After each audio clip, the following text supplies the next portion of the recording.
All right, well, moving on now. Wednesdays here on the program, we like to put the spotlight on the farm women's group, Common Ground. Common Ground is a group of farm women who want to be a resource for consumers who want to know how their food is grown. So in this segment, Leslie Boswell puts the focus on how farmers work to provide good shelter for their livestock. Well, here on Pure Nebraska, we enjoy showing you old barns, but you know what? There's a lot of barns now that are very technologically advanced and important for animals.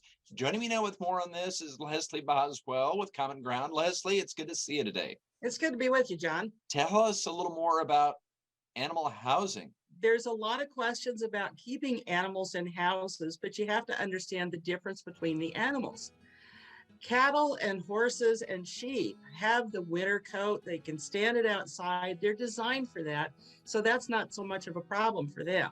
But when you get into hogs and poultry and dairy, they're not designed for being outside. Pigs like to go out and play in the snow once in a while, just like you do when you were a kid. But then they get cold just like we do. So they need to be protected. It's an environmental issue. There's a lot of things that are done to make them very comfortable in this housing, from flooring to how much space they have, to the temperature, the humidity, the airflow. There's so many things that are done to keep them comfortable inside.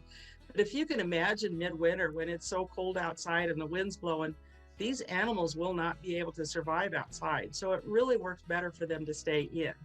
Now, there's another advantage to that. That's also protection from predators. Poultry, if they're out in the fields, there's a lot of hawks that will take poultry. There's foxes, there's coyotes, there's all kinds of things that can bother them. There's things that can bother pigs. If they do nothing more than just harass them, it's a problem.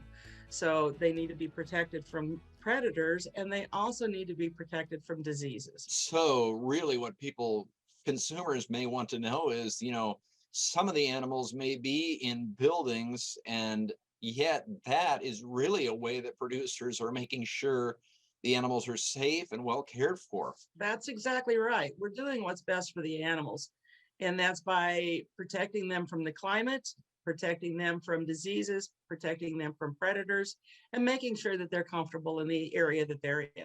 All right, Leslie, very good. And you're coming back with a recipe to share. I am. This is going to be a really good one. That's going to be a good side dish for any upcoming holidays. All right, sounds good. We'll see you in a few minutes. Okay, John, thank you.